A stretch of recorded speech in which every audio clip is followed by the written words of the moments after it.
Hold it right there, Quacker Jack. You're not fooling anybody. I'm the good guy, and you're the bad guy. Hold it right there, Quacker Jack. You're not fooling anybody. You're the good guy, and I'm the bad guy. Right, Banana Head? Hey everybody, Jim Cummings here. Welcome to my podcast, Toon'd In with Jim Cummings. We have a great guest for you today. But before we get to that, make sure you like and subscribe. Our podcast has partnered with the largest Comic-Con in North America, Fan Expo, the Juggernaut.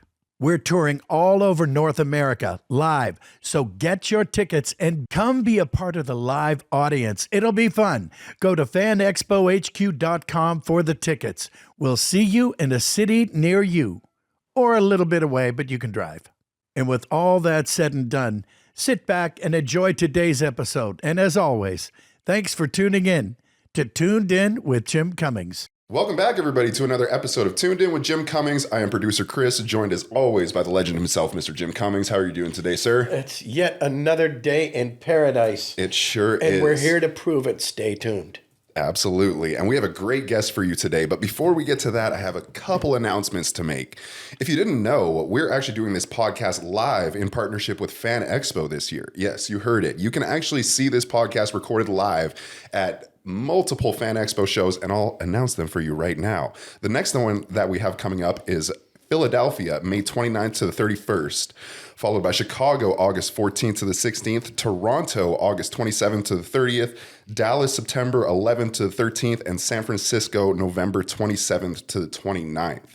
So if you're nearby, I mean, check it out. It's been a great Slide show. by and say hi, yeah. We just did one with Erica Durance from Smallville. Yeah. That was great. That was the biggest. Every week, every month, it just gets bigger and bigger. Getting a little bigger and a little bigger. It was like 2,000 people in the audience. Yeah, it was amazing. And keep on coming. We'll be looking for you. Thank you very much. And I feel like that live show really adds like to the dynamic of the podcast. You know, it's a little different than here in the studio, but there's audience participation. I mean, you get to see it recorded live. It's on YouTube the next week, and obviously Apple and everything like that. But I just really feel like there's an energy about it. Yeah, I agree. And there's very little nudity. So you can bring the minimal kids. nudity. Don't worry. Just come on. Yeah. But with all that said and done, we have a very special guest for you today. We do indeed. I mean, looking at your credits, I mean, just incredible. I mean, over 400 voices. I'm probably lowballing that. I mean, just incredible. We'll get all into it right now. None other than Michael Bell. Thank you so much for being here. Hey, guys. Hello. This is a treat. Thank you. The Dean. Bless you, sir. Thank you very, very much for being here. As I told you, I was at the Strait of Hormuz. I try to figure it out, try to help them out, and, you know. Yeah, well, you know those Hormuzians. You know, the Hormuzians, exactly. And my Iranian is so bad. Yeah. There's a joke in there about the planet Uranus, too, I understand. I've used that a lot. Have you? I've used that a lot, and it's backfired on me a couple of times. Hey, but seriously, I'll tell you, you kids are marvelous. Good night. How are you doing today? I'm good, considering, hey, you know, as I was telling you earlier, and I hope this doesn't affect any future considerations for series, but I'm 87. And I wake up in the morning and I get out of bed and I go, nailed it. So that's how good I am. That's right. And also when you consider the alternative. That's true. But seriously. Yeah. Yeah. Well, you've been waking up for a long time. You've been doing this. I'm jumping out of bed, doing my stuff, and I've been working on my impression of you, and I still haven't nailed it. Well, so am I. And ditto. That I've worked on, yeah. Yeah, I still can't do it. Can't do it. I watched him while doing Darkwing, and I'm working on my stuff, but I'm watching him, saying, I'm going to have to get to that sooner or later. So that explains the animosity between Quacker Jack and Darkwing. That was the basic reason. Yeah, you know, it's so funny when we did that, when we was all sitting in line. You had your voice down. You were nailed. Yeah. We were all sitting in line, and they got the scripts in front of us, and they didn't tell us who we're playing in advance. Oh, really? No. So when the scripts came down, and I think Dan Castellaneta was on my right, and I was sitting there, and they said, "Okay, Mike, you're doing your character as Quacker Jack." And I said, "Okay." And I looked at it and said, "I know what I'm going to do. I'm going to do a Kirk Douglas kind of thing because he's so crazy. I'll crack his voice. One of those. God, that's what I'll do. But Dan's character was first. And that's what Dan did. Now I was stuck. Now I had to come up real quick with something generic. So I came with just as wacky a sound as I possibly could. But I thought, here I'm working on this. I said, I know exactly where I'm going to go with this guy. And that's what they used to do. They'd say, when you were in line, if their character was first, and they happened to do the farmer that you were going to do, and they did farmer number one. That's right. I'm ready, and I'm farmer number two, and I know what I'm going to do. And go, that was what I was going to do. I was going to do that all farmer. Now I got to find another farmer. Yes. Oh my God. So is there like a moment of anxiety in that? Oh, deep moment. In those days, I wore Depends because I never was quite sure if I was going to be able to hold an infant, indeed somebody did a voice that I was going to do. Right. The character I was going to do. You just clenched. I remember showing up at the Voice Caster. This is such inside ball. But speaking of William Schallert, he was there, and Percy Rodriguez showed up, and he said, "Oh, great! I was going to do you." That's right, Percy. Oh, Percy with that wonderful, great voice. Yes. Yeah. Anyway, yeah. That's inside baseball. There, forgive us. That's okay. They love it. Don't they love it? Inside Don't you love baseball? it out there? Don't you love Michael inside knows. baseball? I think you love that. Yeah. Yes, he does. Oh my God. Yeah. So Jim was telling me that he's known you since pretty much the day he got into the industry. Very, very Since soon. the Earth was cooling. Yes. Yes. That's how long he's known. Hey, how about those dinosaurs, huh? Oh my God. Are they I know. knuckleheads or Oh what? yeah, and when she'd go like this, oh, that's Dinah Shore. I'm sorry. Okay.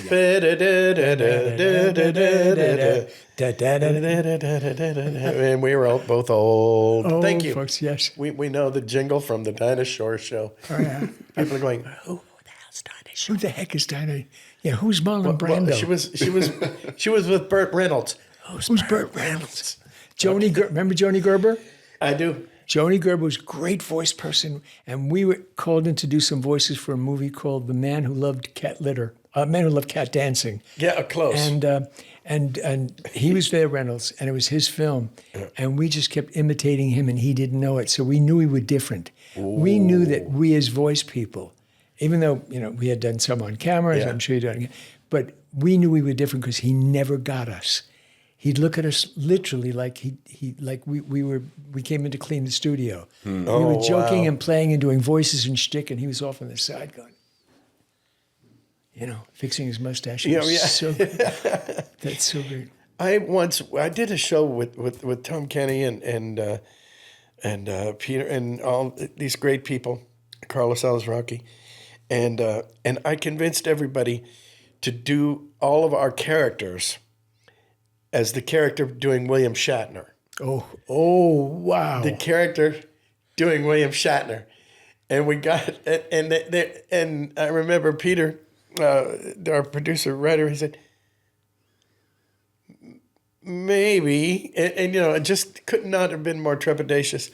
So we did about 3 or 4 pages of it. And he said, wait a minute, we can't do this. Oh God, that's great. We can't do this. That's great. I was like, but we're halfway through the show. Yeah, but no. We just, That's funny. And I thought it was a great idea. No, it's a great idea. It's a funny idea. I don't want to gloss over, like, to me, that is one of the quintessential talents of voice acting. When I was first getting into it in college, I couldn't believe that people could imitate in a character voice another person or character. Oh yeah. I mean, there's the famous, skit of Bugs Bunny imitating Elmer Fudd and Elmer Fudd imitating Bugs Bunny when it's the same person. How do you do that? Like, how do you tune into that? It's incredible. It's interesting. I got to work with Mel Blanc. Yes. A long time ago. It's a long story. So any event, when I teach, and you teach voice, and I teach voice over to kids, et cetera, and I say, plagiarize, don't shade your eyes. It's why God made your eyes. So if you plagiarize, it's still yours. It's still your algorithm, even though it's the actor. Even though, I used to do Jack Palance. When I met Jack Palance, because I worked for him, and he had that kind of, he always sounded like he had asthma. And his laugh was, it was really creepy, really awful. And I wound up listening to him saying, I'm going to do that. I'm going to do that. That's my next bad guy, my next black hat. Oh, yeah. And I did. I Wow. got a chance to do him. And they said, where'd you come up with it? I said, it's just something that Jack Palance. That's where I came up with it. Well, I have a mini philosophy that if you do a terrible impression of somebody really famous, nobody knows who it is, you have a new character. You got a yes. You got a new character. Yes, you do. Yeah, and I do mostly bad imitations, so I've always got Me a new too. character.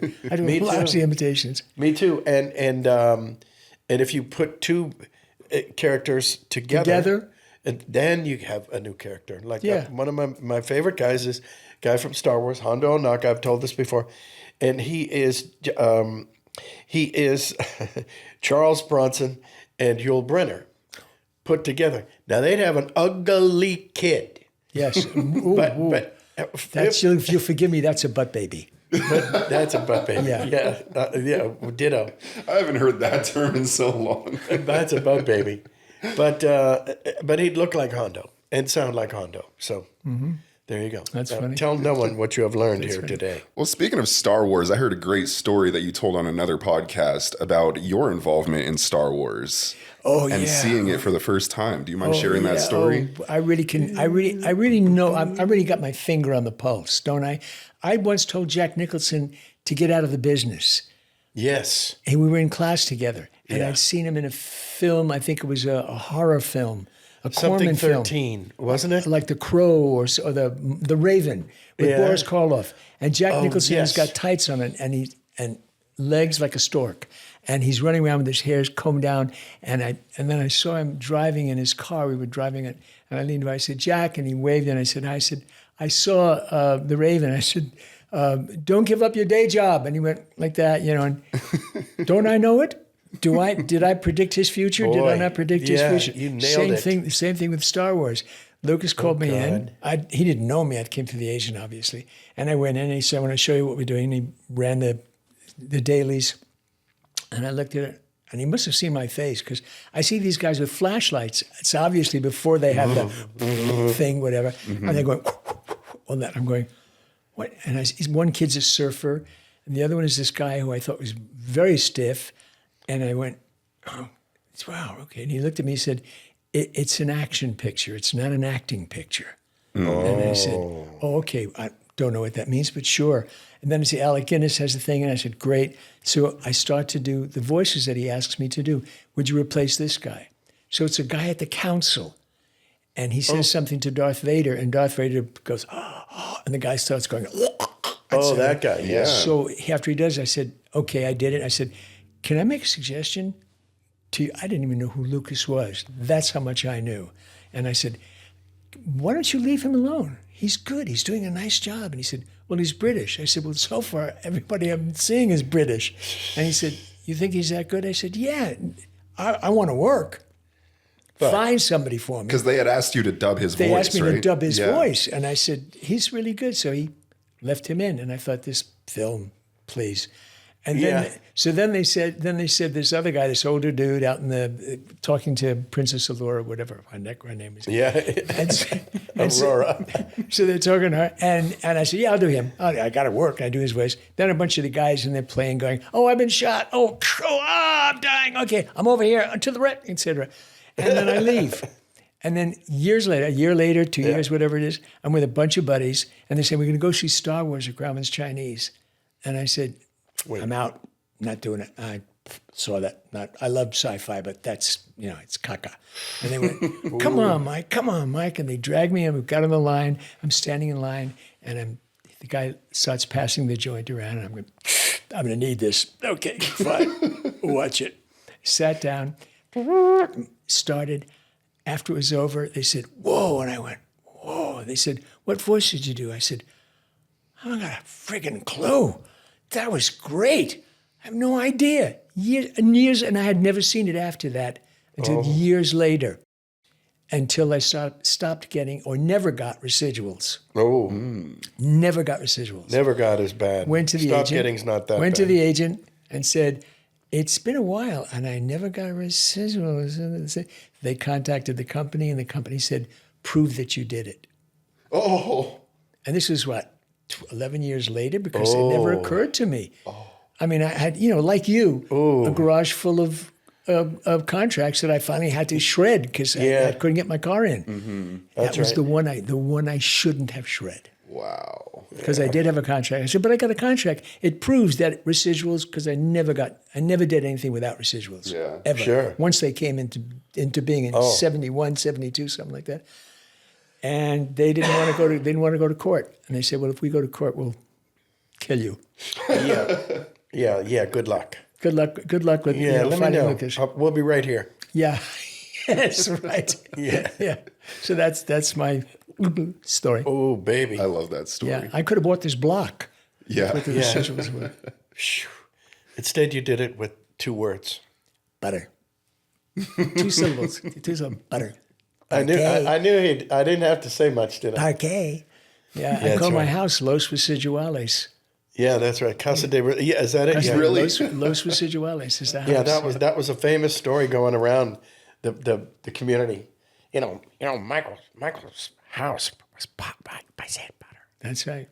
and parquet. And for those of you out of the loop, this was a Parquet butter commercial, right? Made a big commercial for in years. the 80s? Oh yeah, there was stuff On and on news and articles and things, and I was on television when it was Entertainment Tonight. Yeah. And I wound up having to go to the set to do it.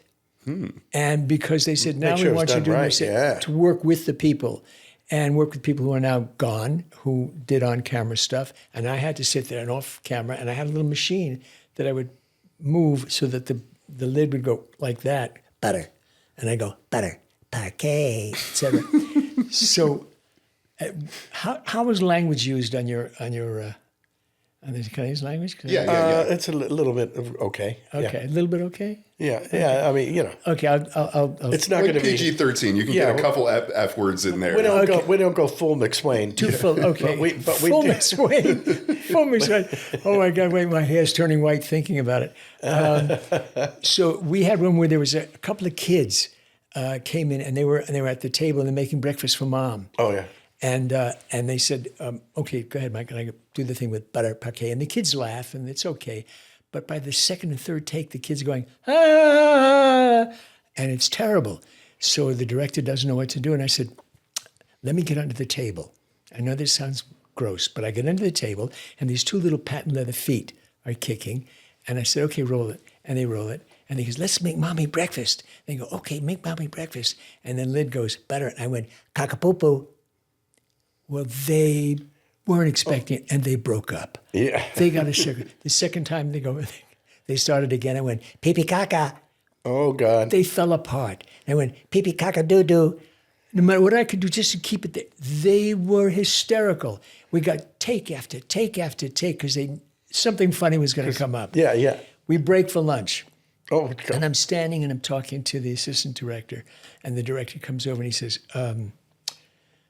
their mother of the girls is at the other end of the studio. And I look, and she's a block away, and I see her standing like this.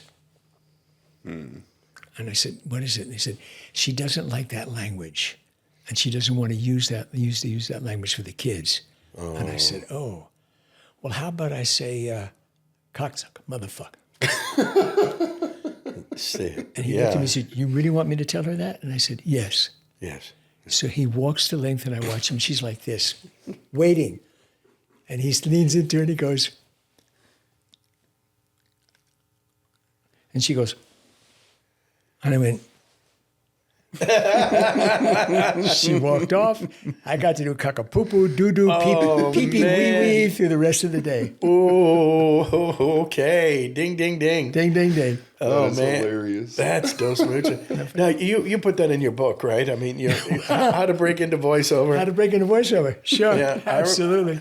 I remember that book. You wrote a book. No, not me. Oh, not you? No, not me. No, But that your was- name was on it somewhere. No, probably Or someone was that put it- Pat Fraley? No, not me. Pat Fraley. Might have been Pat So Fraley. it would sell. So Who's going to buy Pat Fraley? Yeah. Yeah, maybe his kids. Do you guys remember the first time you met? Well, I do. He doesn't. No, I don't. See? Everything's a blur. Told you. No, it was, we were at B&B Yeah. studio. Yeah, And Burger, you were with Burger. Yes, Bob Burger. Bob Burger. and you were sitting there, and Ginny McSwain was sitting there, and it was probably a Monday. I came in, and she goes, "Oh, and we're getting ready." I think it was Darkwing, probably. Oh, it might have been Darkwing. Yeah, it might have been Darkwing. yeah. And oh no, that's not right because I ended up doing poop before. But anyway, well, we were there for whatever reason. Yeah, yeah. And she goes, "Oh, there he is. Hey, Cummings, what's up, hotshot? How's it going? What got any new stuff to come?" And I go, yeah, I had this audition the other week, and it turns out I just got a phone call that I got Winnie the Pooh." Whoa. And you went, "Whoa." Yeah. And she goes, and he turns, and you turn at her, and you go, "He got Winnie the Pooh." You know, Pooh hadn't been around for 25 years. And I was thinking, well, no, they're bringing him back. They're bringing him back. Yeah. And I get to be Tigger when Paul Winchell's out of town. That doesn't sound right. And I go, "Well, of course it is." He goes, "He got Tigger too when Paul Winchell's out of town." Okay. And it was just one of those things that only Michael Bell and of course Ginny, your foil. Ginny, of course. Absolutely. We still see Ginny. God knows. Yes, we do. She was on the podcast not too long ago. Oh, is she? Oh, Yeah. cool. Oh, Oh, God. yeah. Did you clean the mics? Yeah, I don't know where she's been. yeah. Oh, well, I do, and yes, we cleaned You them. cleaned them good. Either that or back home them, one of the two. Yeah, something. Oh my gosh. That's funny. Oh, that's funny. Well, we all had a crush on Ginny, that's for sure. That's so funny. And but yeah, those were great days. And she and I used to say they were Halcyon days, and she goes, "Oh, you're such a goober from Ohio. It's Halcyon. Halcyon, yeah. Halcyon. I thought it was Halcyon. No, that's some actress. Hallie, so, you know. Oh man. We should she changed it to Halle Berry. Yeah, probably. Well, another project you guys both worked on was Tailspin, if I'm not mistaken. Yeah. Tailspin. Yeah, we sure did. Boom ba boom ba dum ba da boom ba boom Yeah. ba boom ba dum. Where you played His memory's great. You know, he probably has a great memory because people will say, "Remember when you did the voiceover?" And I said, "I don't remember. Yeah. Don't have a clue." Do you remember do who you get a lot played of on that. Tailspin? Do you get that? Yeah. I don't. And then they do it for me.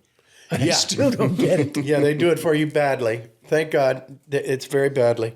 But yeah, I was Don Carnage on Tailspin, and I was King Louis, which was my favorite thing. Now, Darkwing, of course. Darkwing, of course. Darkwing is real clear. Smurfs is clear for me. Smurfs. Let's talk about the Smurfs. You were Smurfs is Duke. clear. Yeah. Yeah. For G.I. Joe, I was Duke. For G.I. Joe, Smurfs was handy, lazy, And you and still grouchy. have that incredibly cool jacket. That's my jacket. It's my jacket. It's my big jacket. Did we show the people the jacket? No, I make friends so quick. I Yeah. went to see MJ the other day at the Pantages. Oh, yeah. Which was sensational. Oh my I've heard God! it's To good. see people He's amazing. move, like to see this kid that does it, the three kids that play them in different stages of his life.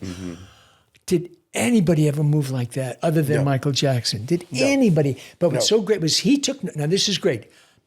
About don't shade your eyes. That's why God made your eyes. When I say plagiarize.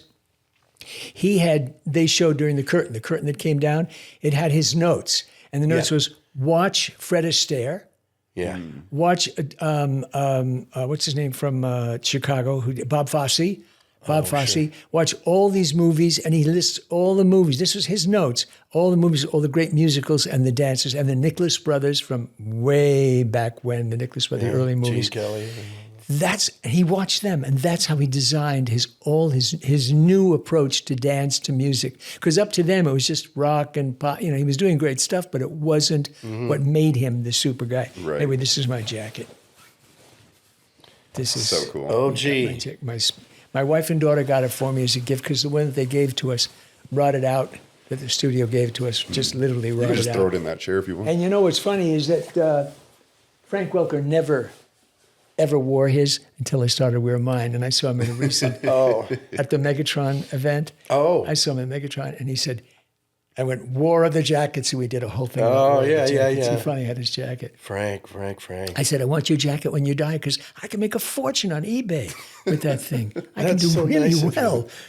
That's so nice of you to volunteer that to him. Yeah, well, because I'm very practical. Yeah, I'm a practical guy. I think in those terms. It's like Yeah, so's he. He never got married. yes, I know. Oh, but yeah. He's Wait, what's the joke there? I'm out of the well, loop. well, if you never get married, you never get divorced. Not only that, you don't have no alimony. There's none of that stuff. Yeah. And also he catted around a lot. I mean, I was single for Yeah, a he long time. was doing fine.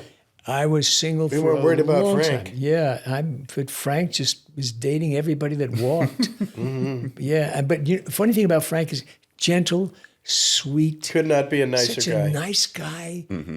He's just one of those guys you want in case you're in an accident. You want him there because he's really wonderful. Yeah. And our friend Joni Gerber, one of the top voice ladies in the business, said, "I suspect that Frank has a hefty bag full of teenage parts in his I garden." knew what you were gonna say. Yeah, I've She seen said, it. He's so nice. impressive. It's one of those Too videos. nice. He was so nice. We lived next door. What Yeah. a sweet guy. And then till they uncover all this. But he was also Cujo. And he was Cujo. Yes, he was Cujo. Just saying. He was Cujo. Oh, yeah. I remember Frank. I remember we were doing. I don't know if it wasn't a Smurfs. We were doing a Ace, Space Ace or something, and we landed in water, and the director at the time said, I think it was Hunt. I think it was. Gordon? Gordon, I think it was Gordon. He said Hunt? something. Yes, Gordon said, "Okay, Mike, we have to talk underwater here." So I said, "Okay, great. I'll talk underwater. This is easy. This is no problem." So what do I know? Oh, he uses real water? So this is what I did. I went, Oh. What do I do now? "I'll get it, Gordon." Yeah. Oh, geez. Oh, I'm sorry. jeez. At which point, he says to Frank, your character also with him talks underwater. Why don't you try it first? And of course, Frank goes, "Oh, no, what are you doing?" Exactly. And I said, Yeah. "Frank, why didn't you suggest to me that I do it?" He said, "Because it was so much fun watching you drown." Yeah. See, I thought I invented that underwater thing, but I guess not. But Frank probably did. He probably saw you do it. Yeah, well, that could be. Yeah, that's Plagiarize, don't shade your eyes. I tell everybody if somebody else does something great. I think for years I used to go like this. I did movies with Joni Gerber. We used to do Mexican films. We used to dub Mexican films. See? With the wrestlers, with the The Lucha Libres. used to dub them, and one of them was a ghost. And they said, "Okay, Mike, you're going to be this ghost." I went, "Oh, I don't know," whatever the hell that was. Yeah. They bought it, and I tell people, See. try it see if it works. Wow. This is a question for both of you guys. This just makes what you just said makes me think of this. Do you feel like there's any character voice that you've gotten away with, if that makes sense?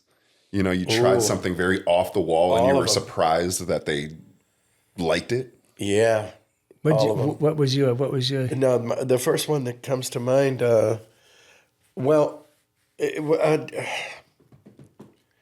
either Lieutenant Spinelli on Chippendale's Rescue Rangers, because it was my Aunt Grace, or and I've used this.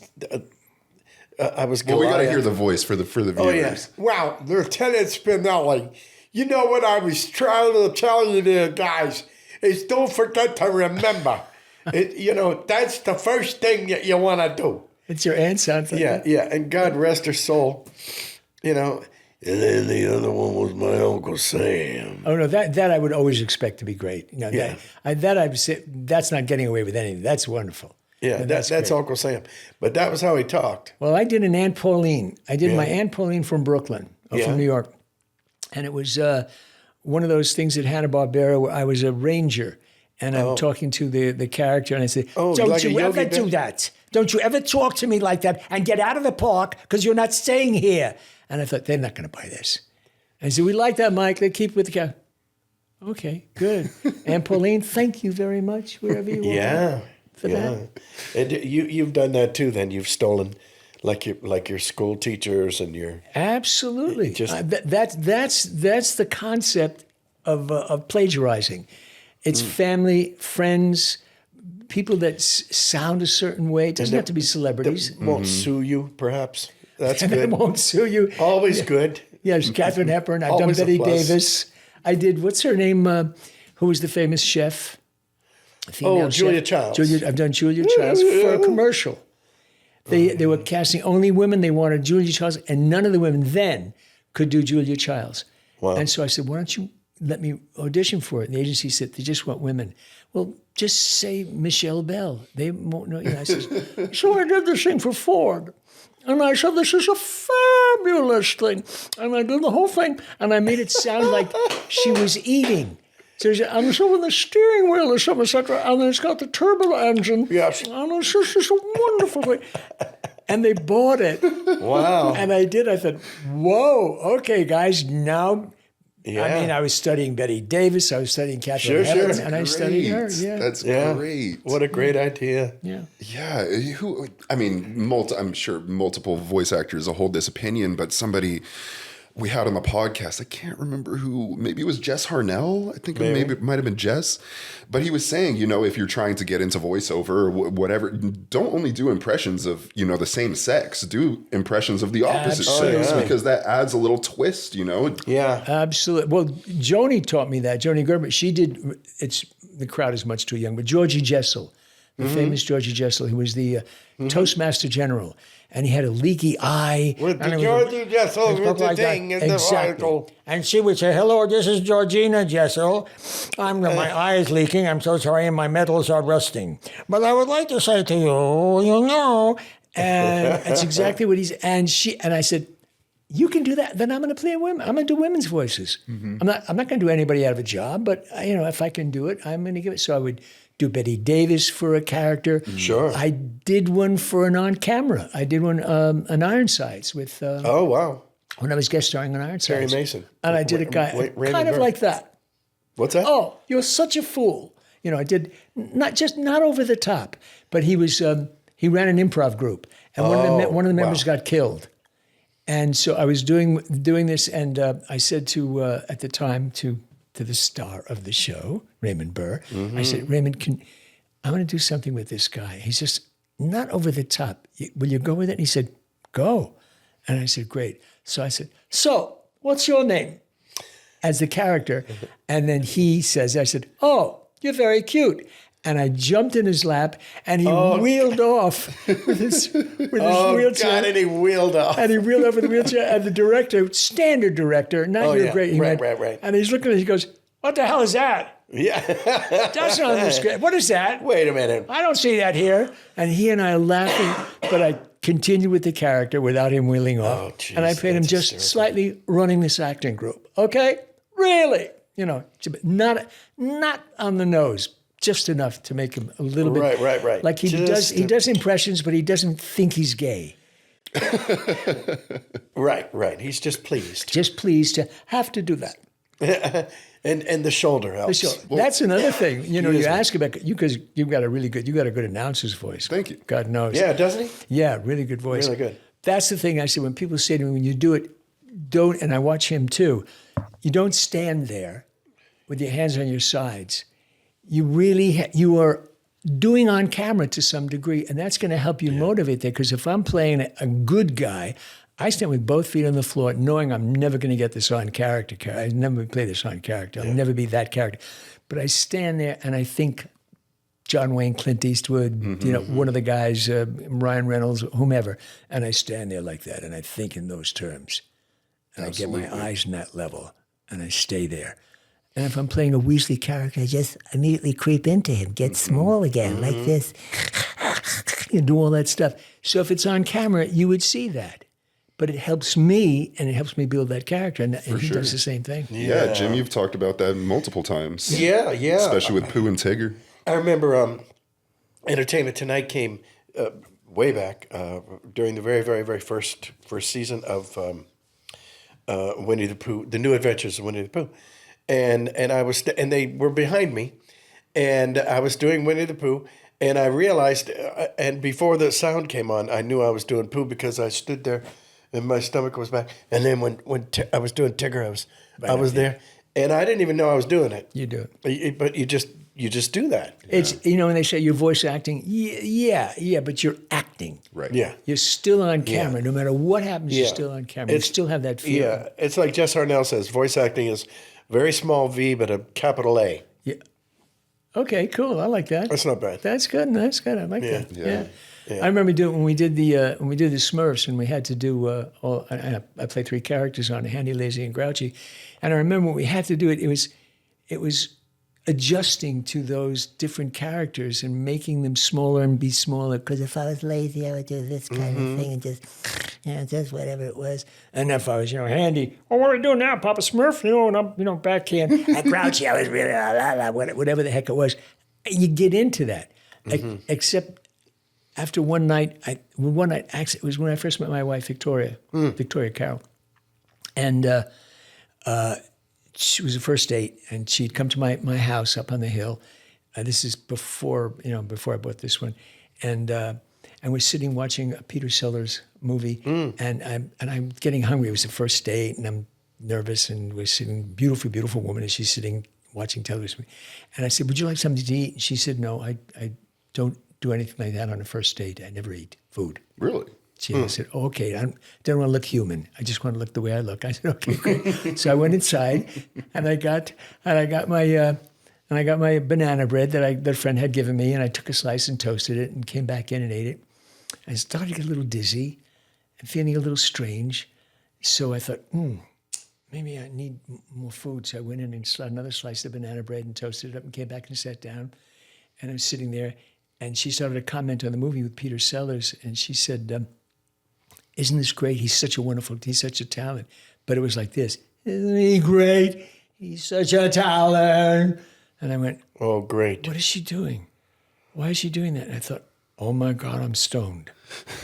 oh my God. And she said, I really love Peter Sellers. I thought, oh, I'm dying here. So I go in the kitchen, and I called my friend. I said, the banana bread you gave me, is there anything in there? Just curious. She said, it's green. I told you it was green. I thought it was green bananas. What are you talking about? She put in a lid. Oh. And I ate half the banana bread. So I said to Victoria at the time, I said, okay, excuse me. She said, what? I said, I'll be right back. I left. I came back. I took off all my clothes. Of course. Put on a towel. What else would you do? Went into my pool. I thought I'd swim it off in the dark. I said, I'm going to swim this off. And I'm swimming. And all of a sudden, with my imagination, I'm going, boom, boom, boom, boom, boom, boom, boom. And I saw that fin. Yep. I saw that fin cutting through the dark waters of my pool. I got immediately out, exactly.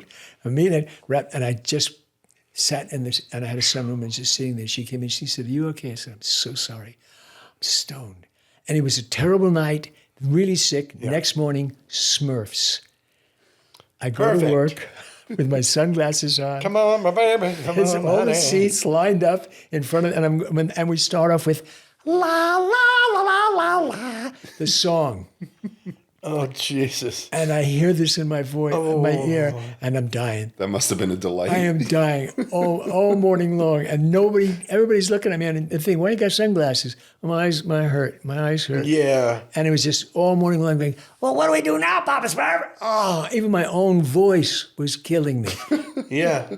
The morning after that. And I said, if I ever watch that show, I'll know which show it is. I'll just know. Because I'm sure I looked berserk doing it, but I'm sure I sounded berserk doing it. You had to have. Yeah. Oh. Did anybody pick up on it or no? Nobody. You kept it under? Well, everybody's in your own world, as you know. True. You Yeah. don't even really think. And thank God there were other people there Oh, yeah. to absorb the whatever. I wish they were there to absorb the banana cake, banana bread.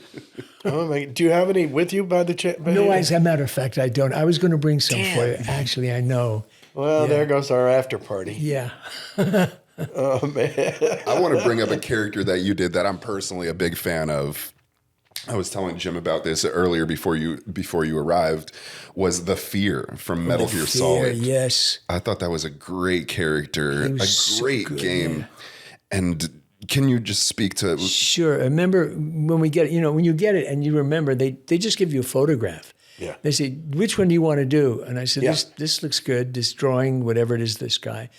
And I think, how can I make it? Because my voice is not like yours. Even, I used to have that kind of low, that gravity. But I don't have that anymore. It's I'm more Mel Torme now. I'm up here. The Velvet Fig. Velvet Fig. Yeah. Oh, the nice guy. So I had to go low, and I am the fear. I am the fear. Okay, let's go. We're ready.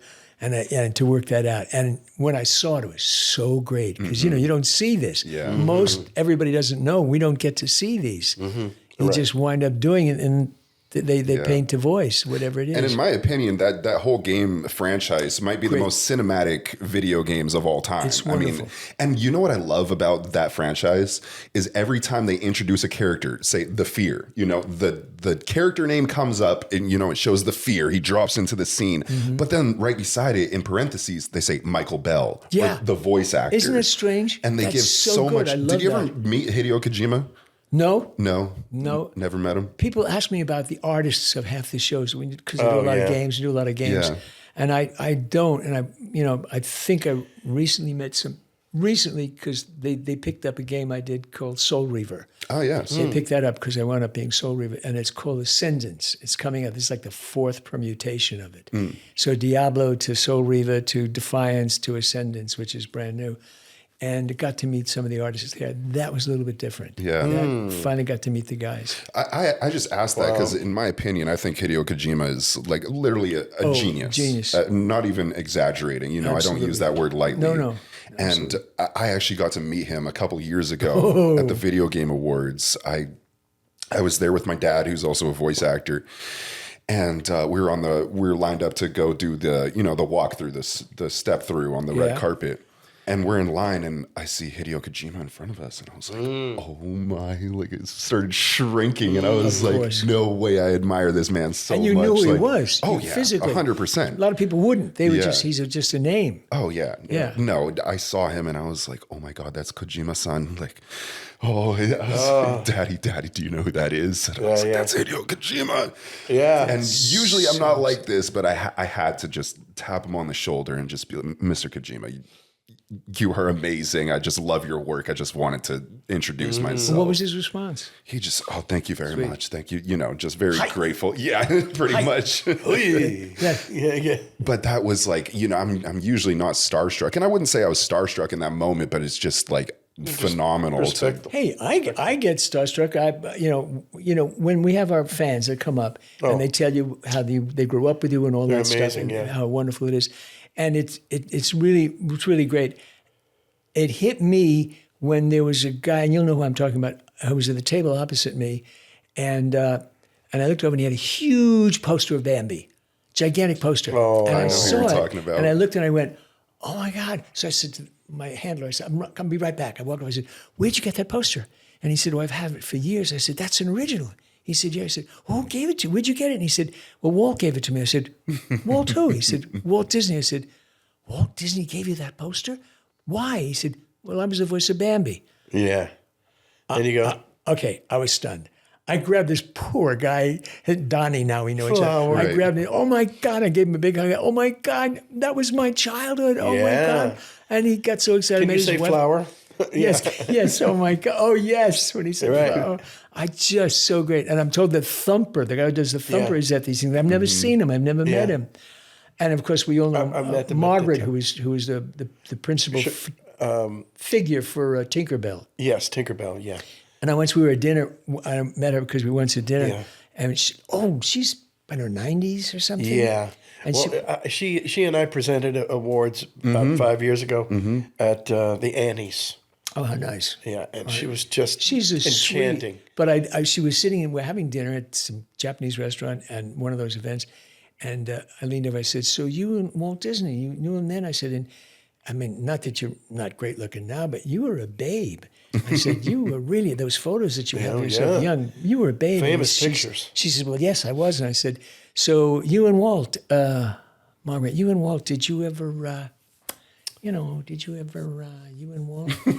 She was, So you looked at- gave it I very did that. subtle. Very subtle about it. You know, Yeah, me, yeah, you know. Mr. Subtle. And she looked at me, she said, I'm not telling.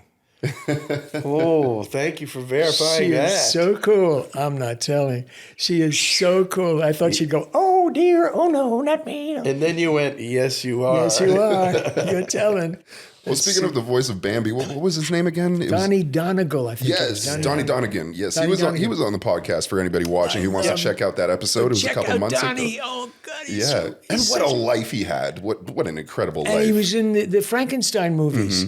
He was the kid in Frankenstein, Yeah. opposite Bela Lugosi. and he was in the army. I mean, He was in the service. yeah. But he showed me these photos, and I said, "You met Basil Rathbone?" He said, "Oh yes." Sat around. He was telling me wonderful stories and all kinds of. Wow. Well, that's What a life. that's my history. That's that's what I Oh, love. yeah. I love that period. Now, of course, you see Basil Rathbone. Nobody knows what you're talking about. Another franchise that you guys have both played roles in is Transformers. Transformers. Yes. Transformers. You played. Yeah, I was Afterburner, a Ripper Snapper, Yes, Ripper Snapper is who I was Claw. thinking of. Crab Claw, and that other guy who, I don't remember his name. And But what was the character you played? You played a few, right? Was it Prowl Yes. and Brainstorm, And something aid. First Aid, First aid, yes. and a couple of others. Everybody, everybody. Isn't it interesting? Everybody has a favorite. It touches them in some way, and you don't know why that particular one. The guys that do like Prowl, a lot of them became cops or soldiers, and said, "I joined the service because of you." I had 4 guys come up and said, "We became Marines because of you." I said, "Because of me." Yeah, because when I did G.I. Joe, because of Duke. and I said, "Well, okay, you never killed anybody and yelled my name or anything, did you, when you were in service?" "No, sir. No, sir. This is straight, so straight. No, sir. We just want to let you. It was nice to meet you. And just killed them in general. just kill them in general. Just shoot people in general. Just take them down. They were bad guys. This is for Michael Bell." That's right. Take that, miscreant. But it's so interesting. It's so new. It's always so interesting. Because I'm going to be seeing you, I think, in Philadelphia. I don't know if it's Philly, but I'm going to certainly see you in Chicago, and in I think so, yeah. I guess Denver or Dallas or wherever the heck it is. If Yeah, we can get Fan, on a Fan plane. Expo. And just on that note, don't forget, we're doing the podcast live at Fan Expo. So if you're in Philadelphia, Chicago, Denver, and the list you can find at the beginning and end of this podcast, be sure to check it out. It's a good time. Ditto. Ditto. I was just going to say that. I'm financially obligated. But I to like say- him saying it. But I like his voice saying it. Yeah. He's ready to go. He's got a good voice. Yeah. What? Speaking of these conventions, what character do you get requested the most? Who do people come up to you for the most? Probably, I guess Duke, Yeah. and then Prowl the most. I get some Brainstorm, Quacker Jack. Not a lot, but I get enough Quacker Sure, he's Jack. there, yeah. And I bet especially now when you the guys new, are- the new people, I guess I get a lot of Rugrats. Yeah, that's. I would think. When I was doing my research on you, when I saw Rugrats, and Yeah. that was, I mean, without even hearing the voices, I mean, that just brings me back. That was one of my favorite shows It's growing a up. gorgeous show to do. Yeah, and you played Stu. I played Stu and Chucky's dad, Chaz. Chaz, yes, that's right. And we did a memorial. We did a Mother's Day piece where Chaz has to explain to Chucky why his remember- mother I remember isn't this there one. for Mother's Yeah. Day. And when I read it, I was very moved by it by myself. So I would, as an actor, I was able to bring it, as it were. It wasn't just here; it was really down here, and explaining it. And when we finished recording, I knew I was going to have to do a second take, and I looked up, and everybody in the booth was crying. yeah, The engineer, the director, Yeah. the casting director, the producer, they were That's all so moving. sobbing. And That's they said, so great. they were crying. Yeah. And I said, oh, this is going to be a biggie. What a This testament. Mother's Day is going to be big. That's a good, because that's a jaded crew. Oh, yeah. I mean, if they're going, wow, you ding, ding, ding. Good name for a series. The Jaded Crew. The Jaded Crew. Good name for a series. Yeah, I just wrote that. Yeah. Just right off the top of my head. Would you say that was like a challenge doing such a heavy scene and kind of, I mean, don't take this the wrong way, but it's kind of a goofy voice. You know, it's very nasally. Well, I got that because the gal who played Chucky originally, Chris Cavanaugh, who was also in that, of course, had that kind of thing that she chose. She chose that voice to be that nasal kind of thing. So when I heard it, when I started doing it, I said, can I hear what she sounds like or he sounds like? And they said, okay, sure. And I said, I'm going to do that. It will have inherited it from his dad. So I wound up doing that kind of sound, just like she did. So when she talked to me, I talked to her. We both had the same sound. I said, family resemblance. let's hope that so works. to speak. And they said, we'll buy it. Yeah. We'll buy it. That works for us. Yeah, That's Chrissy, good. what a doll she was. And for that first year, maybe first 2 years, I wound up doing all the visiting characters, as well as long as you probably have told people, we could do 3. Yeah. And so we wound up, if I wound up had 2 characters, I could do that 3rd character. And so I wound up having 3 characters. So I wound up doing all the guest characters till they started bringing in celebrities Right. Yeah. Right. to do the guests. Yeah. We all remember those days. That was painful. Yeah. I've heard you talk about this subject on every interview pretty much I listened to or read about was this, you espousing, when Hollywood actors started taking voiceover roles. And it's something we've talked about on this podcast before, something that I have a huge gripe personally with. Yeah. And I'm just curious to ask you because, first, this is a 2-part question. So first of all, what inspired you to get into this profession? Because you were, around before even television was around. So it's not necessarily. I'm taking your words. I'm taking your words. It's true. It's true. Oh, my heart. Yes, it's true.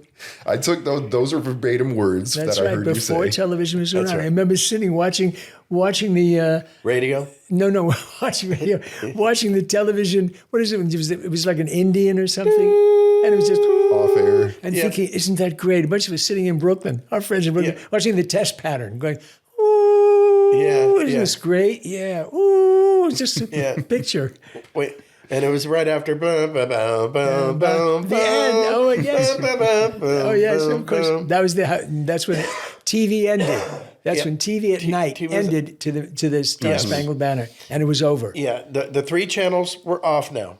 Yes. Sometimes the public TV, if you had rabbit ears with aluminum foil around them, you could get the rabbit UHF. ears. Now you wear them on your head because if you're hearing voices. Yes. What you're going to ask me? So the question was, what inspired you to be a part of this industry? I mean, to me, it's something so new. It'd be, without an influence, haven't seen it before. What happened was I knew nothing about it. I was under contract to Universal Studios. I was doing a lot of on-camera. I guest starred on almost every television show in the 70s right up to the 80s. Including Star Trek. And yeah, right, exactly. But I met Joni Gerber, and Joni said to me, you do all these voices.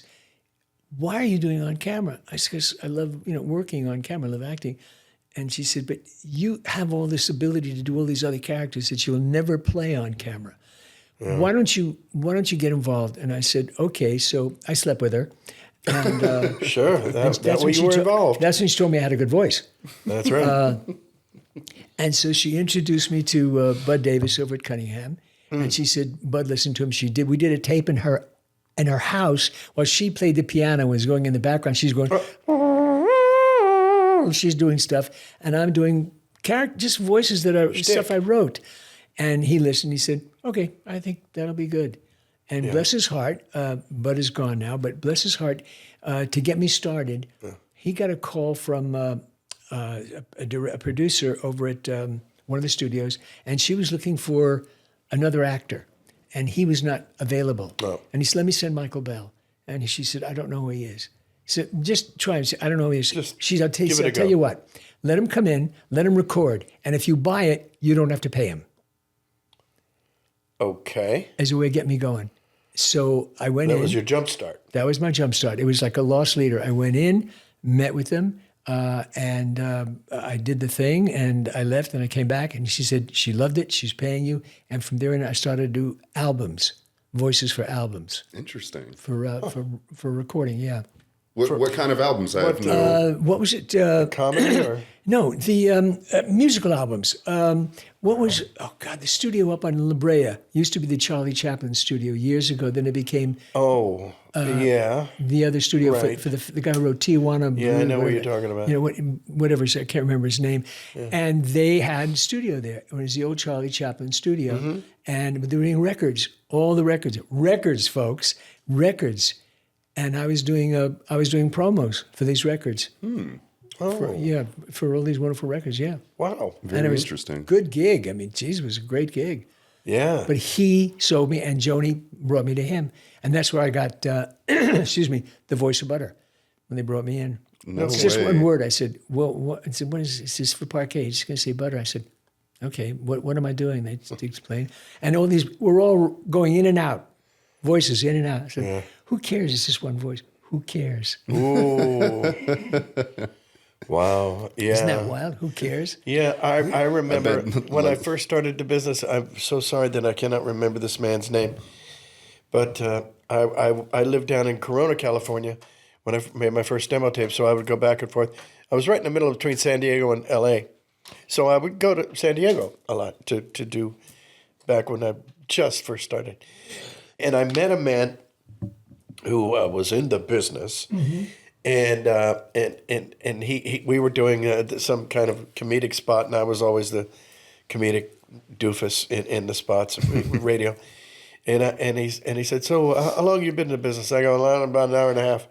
And he goes, "Oh, I've been doing it." He goes, "You want to hear a good one?" And I go, "Okay." And he goes, K-E-double-L, oh, double good Kellogg's, best to you. And I said, "That was you?" And he goes, Yep. And I only did like 3 takes. They used it for 20 years. And I go, "Yeah, they did." Whoa. And, Whoa. I Did he get mean- residuals for that? Yeah, he must have. Whoa. And that, because I remember hearing that. I'm sure you do. Yeah. Oh, yeah. Yeah, sure. For Cheerios or whoever, Kellogg's Corn Flakes. Now it's all on YouTube. Yeah, now it's all on And we don't YouTube. get paid for that. Yeah. And we're No, supposed you to. don't. We're supposed to. It's licensing, but that's another story. Yeah. Yeah, that So is a you- whole all nother that thing. because I've watched all my old commercials on YouTube. Yeah. Hallmark, all Oh, the that's commercials I right, used to yeah. do. Don't get paid for it. Yeah. They should be, yeah. A lot of shows, a lot of shows have been on the air for years in the 70s. Whatever shows that I've done, I get some residuals for, but I get nothing from YouTube. Neither do you. Neither do any of the actors who are now being featured on YouTube. They get money, not the actors, but the company. They get bucks. Well, that's YouTube good. gets bucks. Right. I but feel we don't. better. And it happens to be illegal, but. Talk about a union. What can I Yeah, tell it's you? like the wild west of social media, and it's something for like our channel as well. Other pages will take our clips and promote them. Oh, the do time. they? Oh, do they? So Right, then it's so- like they're getting ad revenue, but it's almost like a trade off. Yeah. Because it's like, okay, well, it's getting the name more out there, but they're It's still- generating money. yeah, generating money, from and you're our not. content. I get it. It's I get it. No, it's a weird. That's why I never work nude. Oh, that's not what I heard, but That was in the beginning. oh, okay. I said, when people said, I'm having a knee operation, I said, from all those years of auditioning. Yeah. And I think I hope I'm not repeating myself, but like you said to Vince Edwards, yeah, but you got the job. Yeah, but you could, Sitting too long, boy, my ass really hurts, and you go, yeah, but you got the job. you got the job. That's right. Oh, God. Oh, wow. Ben Casey, Ben Casey. Ben Casey, Ben Casey, not the other one. not Dr. Kildare. Not the Dr. Kildare. Smart man. Oh, God. Took acting lessons while he was doing Dr. Kildare. Went to England and went to RADA to study while he was doing Dr. Kildare. Right after the show, he said, I Wow. got to learn my craft. Now that I'm a star, I got to learn my craft. Smart guy. Yeah. Yeah, Really smart. good for him. Well, speaking of acting classes, I heard a story that actually Cam Clark took your class. Yes, Cam took the class. I've had pop music, Cam Clark, Russi Taylor, Neil Ross, Some serious alumni. Lauren Lester. Lauren Lester. I had a host of cats who see. Oh, wow. All of my she's class, great. all early buddings. They were voicelettes, and And Lucy came because her voice is over here, and she wanted to get deep. So I gave her Margaret Rutherford, Mrs. Marple. And she spoke like this, and she said, "Oh dear, really? The voice that's over here, Margaret Rutherford." I said, "Try that. Get deep. Give it a low jaw. Give it an underslung jaw, and come back." And she came back and she did it. She said, "I got a deep voice. I got a deep voice." I got a deep voice. She worked it around, and everybody liked that. And those were people that I managed to play with. And when Cam came, he was auditioning stuff, and who knew that eventually you could mix us? Like his voice was close to mine in algorithm. And he went out, and so he came back to one of the classes and he said, "I have an announcement to make. I got my first cartoon." We all went, "Whoa!" And we applied, and I felt great. It really felt great that I had something to do with it. He said, and I said, "What is it?" And he told me. I said, "I auditioned for that." And he looked at me. I said, "I'm only kidding. I'm thrilled. I did, but I'm thrilled. You made me. You did well. If you can beat your teacher." That must have been a great feeling for Cam, too. You did great, Cam. Yeah. You did great. Absolutely. And every now and then, because we do World of Warcraft, and I once went in, they said, "Okay, we're going to play it back for you, play your character, Medivh, back for you." And I said, "Okay," and they played it back. I went, "It's not me." They said, "It is you." I said, "It's not me." He said, and I heard them talking. "Isn't that Michael Bone?" "No, who's that? Something I hear. I think it's when Cam Clark was here." "Oh, Cam Clark?" And I heard them guys say, I said, "You had Cam Clark come in? Was I dying? What? Was there something wrong with me? Was it? Yeah. Did I say something to somebody? Did I piss somebody off?" They said, "Oh no, I you out of town or something." "Oh sure." Yeah. So I wound up. Yeah. So I picked And up. where was I? Where was I? I was out of town. I was was at in a local, Glendale. I was at Glendale, right? Exactly. Yeah. I got a big sign on my car that says I've been to Glendale. Out of town. Can't audition. So they mixed us, matched us, and I wound up. Then I took over from there again, Medivh, and I said, "Oh, so Cam Clark's okay." So Rob Paulson said the same thing. And Rob said, "You know, I'm going to be doing your voice." I said, "Maybe the light part. You can't get the deep part. You can do the one up here, like that's what you sound like, Rob. Yeah, yeah, You're yeah. over here, right? Yeah. Okay, Rob, but you can't get down here, Rob." That's right. Yeah, well, there's a joke in there too, but ladies and gentlemen. But I want to say, tss. Yeah. So, okay. So, I have a question for you. Yeah. Are we talking about your big theater, TV, on camera, or VO? Which, do you have an arena in which you love more than another? Voiceover. Yeah. Yeah. I love theater, but I got so tired of memorizing. You too, huh? And I love being on stage. Wow. I loved it. I'm so glad you said that. I had my own theater, the West End Playhouse. We introduced new plays. We did an Eric Idle play that he came to see. Oh my gosh. And he said, "I can't believe you guys have done this." He said that it's better than our production in London. He was so excited.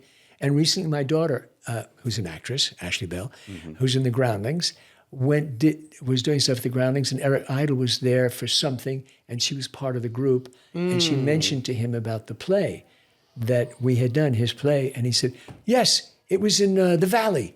And you guys did that play." And he was so excited. He said, "It was a wonderful production." And Ashley was so excited because her dad and her mom, before she was born, had done this play.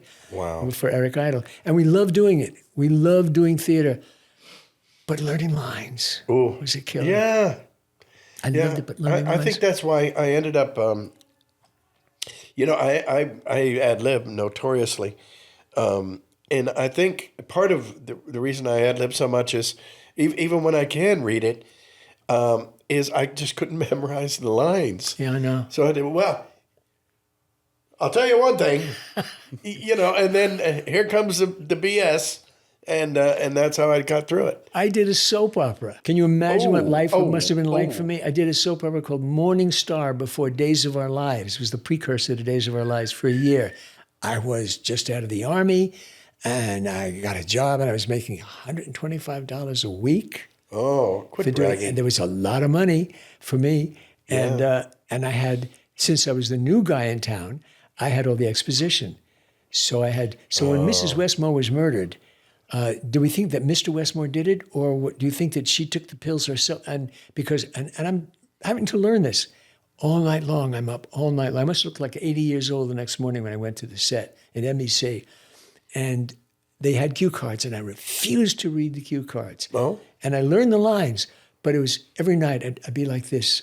And I'd sit around and we'd learn the lines, we'd work together, et cetera. And the next morning I'd get up and I'd go, okay, I'm not allowed to read the cue cards. I just have to really get through this. Wow. And I remember finally when I got comfortable enough, we had a scene in a restaurant and there's a detective that comes in and I'm the young guy and I have to ask the detective, so what'd you find out? And he's got a shitload of lines.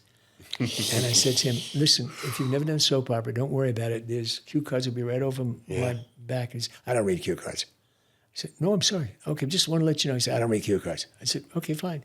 And we get on and he starts the line. God bless you. God bless you. And I say to him, I lean over to him and I say to him, okay, so what do you think happened with Miss Westmoreland? Did she take the pills? Do you think he killed her?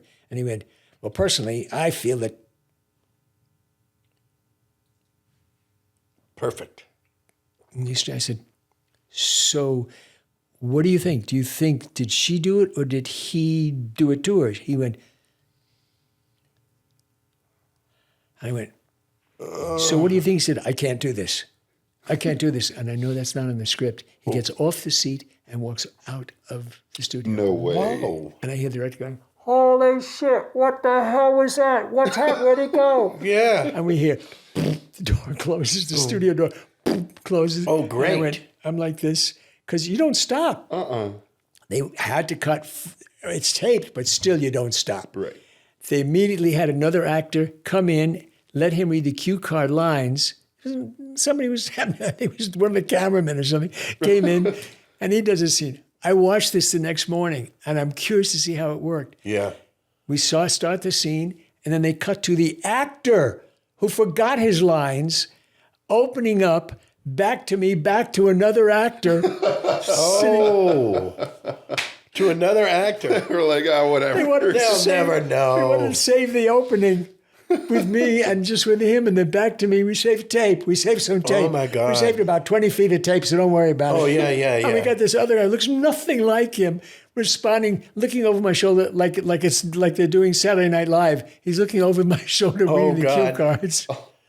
Oh, God, like Bewitched with the two Darrens going back and forth. Going back and forth. Going back it and was forth. so bizarre. That reminds me of, they did that in not the same episode, but in Game of Thrones, they did that with an actor. There was an actor playing a character. He was like Daenerys's like henchman. You know, he had the blades and everything, and he was like in love with her. Remember, he had the long hair. Long hair, yes, of course I do. I forget the So whole character's thing, yeah. name.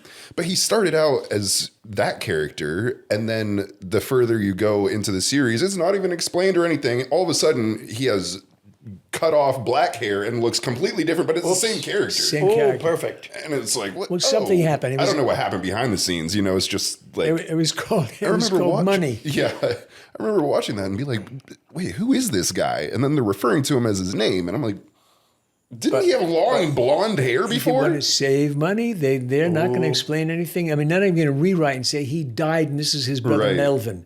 You know, Yeah. it's not going to happen. It's so, but having to do it in a soap opera and watching this guy's face when he went, and I knew exactly how he felt because my heart always felt like that when I was on the soap opera for that year, and I always felt like that. I thought, Oh, yeah. how much I can give as much as I can, but I'm scared crapless. I really was. Yeah. I would imagine. How long did you? A year. A year? I worked on So it for a was year. full year? Yeah, and See, that would have scared me to death. Oh, it was my first major, other than Verdict is Yours, where I got to improvise through a whole thing. Then I went in the Army after that. I was in the service and did all that and then came out. But that was, oh my God, you got a soap opera. And I went, great. Never occurred to me. Then I looked at the lines. I went, all this is mine? Ooh. This whole paragraph is mine? Then another person would say, so what do you think? Then I'd have all these lines. So, Jerry, what happened? I went, oh my God, all these lines. And so thank God I had a wonderful actress by the name of Betsy Jones Moreland, who was long past, who worked with me every night because she loved to act. Everybody else on the soap opera was hair and makeup, Look pretty, yeah. all looking pretty. And I'm just dying. Yeah, you had to carry the weight. I got to carry the weight. Oof. Yeah. What? And give up showbiz? What? Give up showbiz, exactly. But and I get the check and go, look at it, it's $125. Made $125. Wow. And this is in what year? Good God, it must have been the 60s. 60s. Gotta be, yeah. And I was part of NBC. I was part of the studio. And I remember I was in between two studios, Dean Martin's show and our studio, and I was at rest at that point. It was like the wardrobe or something. And Tallulah Bankhead was on. Oh, my gosh. And I snuck in, I opened up the door, and I'm watching Tallulah Bankhead working with him. And it's amazing. It's Tallulah Bankhead. Yeah. You know, good God. So then the phone rings in the lobby. And I pick it up and go, hello, NBC. And the voice says, hi, can I speak to Tallulah? I said, I'm sorry. I have to talk to Tallulah. This is her agent. Blah, blah, blah. Okay, one moment. At which point Tallulah Bankhead comes out. And I say, Miss Bankhead, this phone call is for you. And she says, what? I said, this is for you. She says, who are you? I said, Michael. She says, Michael, what? I said, Michael Bell. She says, don't ever pick up the phone, darling.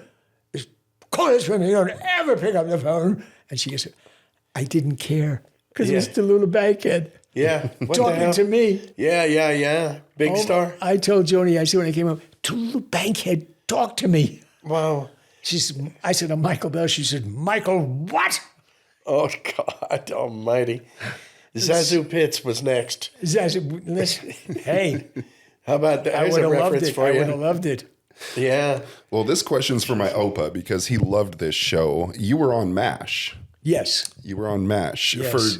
You were recurring, or No, was it no, just it was one just a episode? guest spot. It was a guest Yeah. spot. They were apparently this wonderful voiceover guy. Why can't I remember him? Oh my God. A wonderful voiceover guy. He was an older dude and was out with the producer at a baseball game. And Ernie Anderson. No, it's. I know if I tell you, you'll know. Damn it! And I thanked him a million times, and the producer said, "I'm running out of leading men. I'm running out of guest Paul stars. Freese. Sorry. I'm running out of male guest stars." And he said, "Well, what about Michael Bell?" And he went, "Oh yeah, okay," because I'd been doing a lot of television. Never read for it. Wow. Just got the script.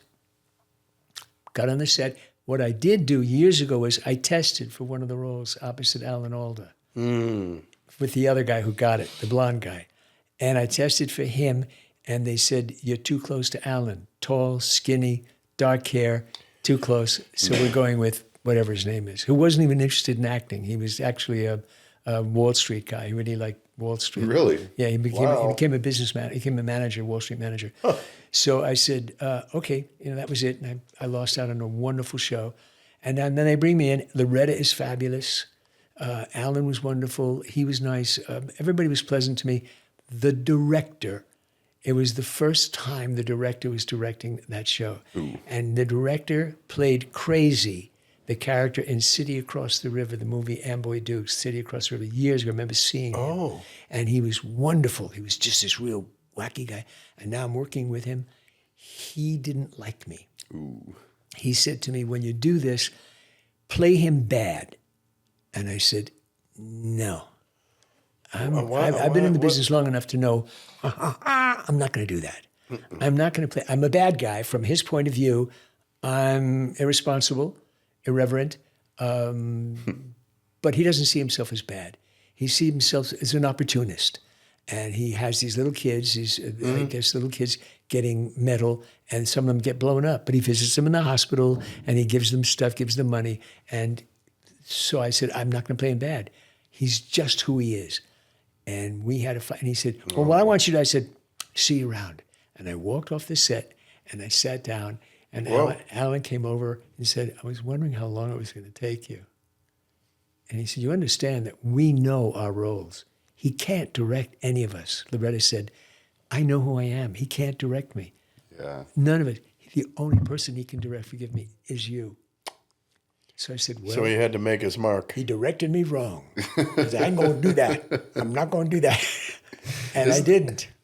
Isn't that funny when you have creative differences on set? Oh, and I went back on. The one thing I learned as an actor, you don't play the bad guy bad. Mm-hmm. You can be as evil as all. You can be Strother Martin all you want, but Strother Martin's character thought he was doing the right thing. Yeah, well, Jim knows that. Yeah, You've played many a villain. Absolutely. I mean, yeah. Yeah. No matter what you're doing, it's. So that's my answer to that. And it was wonderful to be on MASH, of course. And Herb Ellis was the voice. Herb Ellis, wonderful voice, wonderful voice, made this suggestion to a producer and said, "What about Michael Bell?" Think about it. They don't do that nowadays. Yeah. Now you have to read for everything. You have to audition. Yeah. An audition constantly. Yeah. Well, Frank Welker, God bless him. He's one of the the Beatles of voiceover. He auditioned. He went in to do something for a little cartoon movie called The Lion King, and he was doing Ed. I ultimately ended up doing, right.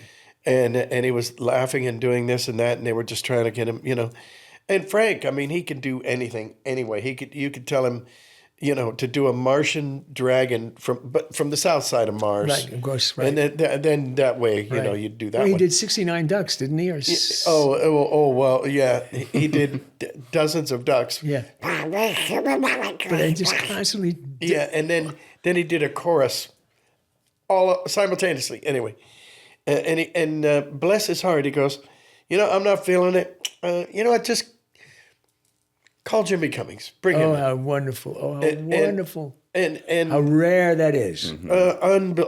unbelievable. rare. So they brought me in, and they couldn't figure out what to do with it. I think I've told this before, but they got a legal pad, and they said this character has to express every emotion possible, but it has to be with a laughing hyena. Oh, okay. And I said, oh, okay. Well, here, let's write down. So we're writing down insouciance, reticence, all this, every possible. And I just stood there, and for maybe 35, 40 minutes, I just laughed and I just went down the line, click, okay, there goes hesitation, and then we'd move on to the next one. And then at the end of it, he goes, "We've got Ed, tour de force, blah, blah, blah." How great. And I just thought, How this great. is big How time great. showbiz. And he recommended you. Yeah, and he That's recommended fabulous. me. And then That's before I left, they were saying, "So now you sing?" And I go, "Yes, I do." And they go, "Okay, want to hear a song?" And I said, "Yeah." And it was Jeremy Irons, the Villain song. Villains get the best song. That's the law. Oh boy, do they ever? Villains get the best Do song. they ever? Captain Hook or Peter Pan? Who had the Yeah. better song? Yeah. Captain Hook. And it was "Be Prepared," and they played it, and they played it down, and I said, "Oh yeah, I can do the hell out of this, yeah, But you have to sound like Jeremy Irons, so I sounded like Jeremy Irons, and I got all this great platinum from Frank Welker. Oh, how great! Look, Yeah. And Frank, when we did G.I. Joe Mm-hmm. and had to sing the song as we were walking all of us down, I couldn't stand next to Frank because Frank can't sing. Frank's off key and made me off key Yeah, because I yeah. can't sing either, but I can at least get close to on key. Mm-hmm. And walking down there, we're going, G.I. Joe, and I hear, G.I. Joe. And I'm going, okay, Frank, excuse me, I have to get over here. Yeah. Could you stand Stay next to here. him? Joe, Frank, could you just move your lips? Because nobody's going to know whether you're singing or not. Yeah, that's true. Because you're going to drive everybody crazy. And he's laughing and he's going, here we go, G.I. Joe. Go, Joe, God. my God. Yeah, it's okay, Frank. You can do every single other thing You in the don't world. have to. You don't have to sing, You're and you off the don't have hook. to dance. You're off the hook. We have people for that. Yes, right. Absolutely. That's great. We've got people. Yeah, Frank is people.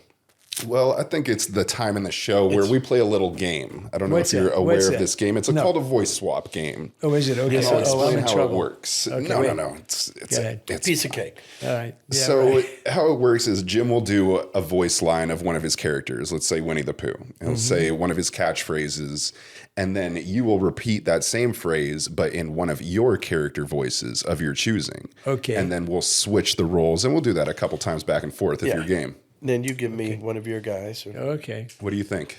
what do Okay. you We'll think? give it a shot. Well, one thing that we did together was Darkwing and Quacker Jack. Right. Assuming you remember Quacker Jack. That I remember. And I think I was going to say, yeah, that would be good. So, okay, well, I'll give you a Darkwing line. Go ahead. And you repeat it back as Quacker It's Jack. Quacker Jack. Okay. Okay. It's too easy to go, let's get dangerous because Hold it right there, Quacker Jack. You're not fooling anybody. I'm the good guy, and you're the bad guy. Hold it right there, Quacker Jack. You're not fooling anybody. You're the good guy, and I'm the bad guy. Right, Banana Head? that's oh yeah, I forgot Banana Head. That's right. I love that laugh. That's good. It's so memorable. Very cool. It just brings me straight back to childhood hearing that. Yeah. Who's a character you'd like to do? Okay. Okay, we're gonna need a bigger boat. And maybe Pooh should be there. Okay, we're going to need a bigger boat. Love it. Love it. And who was that character? That's Chucky's dad. Okay, I Chaz, thought so. I yeah. thought so. It's from the movie. Yeah. Chucky's dad. I have a personal request. Can you do Tigger and the Fear? Oh, good God. Okay. The wonderful thing about Tigger is Tigger, they're wonderful things. The wonderful thing about Tiggers is a wonderful thing. Yes, they are. I'm just picturing him close. in the forest crawling up Crawling the up the tree tree, yeah. backwards, saying that. That tongue. Yeah. It's funny. But that's how you got the job. That's how I got but I want to say it, but no, folks, but really. Oh, yes. Waiter, indeed. check, please. Can I have a ticket for you? I feel like for the fans, we have to do Duke. Duke. Yeah. If that's Knowing your... is half the battle. Sorry, can you do that again? I was kind of talking over you. Knowing is half the battle. And who played my brother in the movie? What is the actor who starred in Miami, the TV series Miami Vice? Miami Vice. Joe. Edward James Olmos. No. I'm trying to think of his. You know him. He's very handsome, and he always plays the sheriff. And his daughter is an actress. I think her name is Dakota. Oh. Oof. He played my brother in the movie. Don Johnson. Don Johnson's Don Johnson. Oh, it was Don Johnson. Right. Oh. So knowing is half the battle, and screw Don Johnson. That sounds like a bonkers line.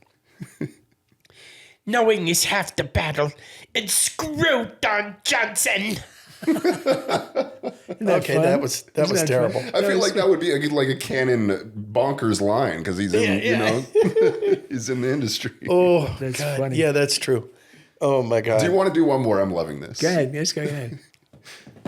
Okay, let's see who we got. How about Hondo? It's Yes. Well, yesterday was May the 4th. Yes, that's true. It is I, Hondo Naka, and may the 4th be with you. Blah, blah, blah. How about a Smurf? Okay. Oh, yeah. It is I, Hondo what? Hondo Onaka. Naka, may the force be with you. Yes, may the 4th be with you. Blah, blah, blah. It is I, Hondo Anaka, and may the horse, the force be with you. Thank you, Papa. What is wrong with this picture besides everything? And which voice was that? That was Handy Smurf. Handy. Yeah. Yeah. Yeah, Handy you Smurf. could almost see the you turned blue.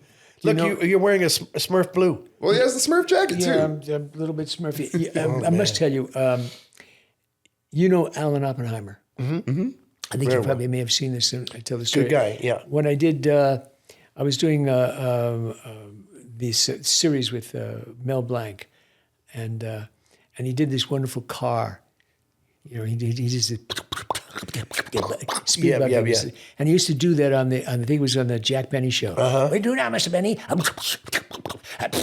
He'd do all that. Yes, yeah. And we're sitting there, and I'm doing this first time with Mel that I'm doing a series with him, and he's sitting to my right, and we're all sitting in seats, him here, me there, and the rest of the cast here. At which point, I'm the good guy, I'm the kid. I'm always, what do we do now, Speed Buggy? We're really in trouble, et cetera, and lines. And he go, okay, buddy, this is what we're gonna do, bud.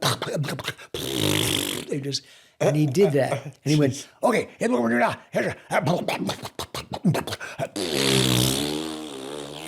he came back. I was sopping wet. Oh, really? Because there's no one else in the room.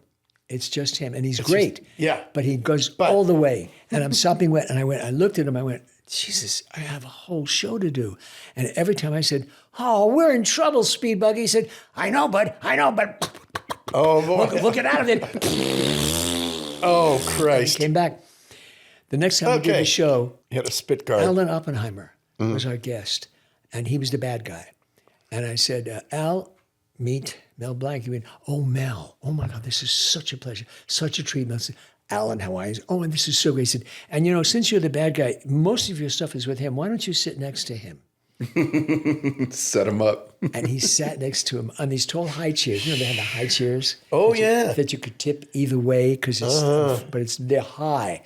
And so he's sitting and he has his line, and I'm sitting. I got my script over here, and Alan's over here, and Miller's over here. At which point we start the thing, and I say my line. Oh, what do we do now? We're really in trouble, Speed Buggy. And Miller goes, don't worry about it. We're okay. And I see out of the corner of my eye, I see Alan go. Oh God! And he looks at him like this, and he's back on his script. And Alan's like, it says that in the script. and he turns around and looks at me, and I'm back on my script. I'm not looking at him. Yeah, right. And he sits like this. And the next time we have the line where he has a bad line, he says, we're going to get you. I said, no, you won't. No, you won't. You haven't got me. Oh, God. And he goes back, and Alan goes like this. And then finally, the next time he has that line, Alan goes like this and tips the whole chair to the left. Oh. As he's going, I have to tip my chair to the left. The actresses are tipping her chair. Please. And all of us are like this. Through the whole show, we're doing. I think Gordon Hunt needed a Dramamine by the time this was over. Yeah. We were going back and forth through the whole show. And every time we were going like this, and we had a break. I got off my chair real fast, went outside to the lot, and I went to the back of the lot because I knew Alan was looking for me. Yeah. I could see him. I looked around and I see him. He's looking around for a he's looking around, tarpaulin. and finally, I know we have to get back, and we can't. We get. Oh my God, that was. Oh, yeah. So, Well, so thank you, great. Michael. Yeah. Sure you don't want to trade seats? Oh, my God. Oh God, that was so. And every time we had a Hazard bad pay. guy, every time we had a bad guy in the show, I'd sit him next to Al, so good. I'm really mean. You really got wet because he really spit. I mean, he put all his energy into. He knew that character. Ooh, yeah, Been he doing did. it for years. But when he went, I mean, you could see it. It was like a European actor. It was really coming out. Right. Well, what? And give up showbiz? Yes. Oh, my God. Oh God. Oh, that's wonderful. Oh, that's great. That's They're great. Moisture, our old friend. And you sing like he sings. I am always amazed at anyone that can sing. Oh, well, good. Thanks. Just so distance from me, such a distance from me. Yeah. Well, it used to get me in trouble as a kid. All this stuff. Did you learn how to sing or did you just sing? I just sang when I was you like can, 5. So you can keep a key. You can stay on key. Pretty much, yeah. Wow. Boy, I used to. I remember. I was 5. I was 5 or 6, and I got my first transistor radio.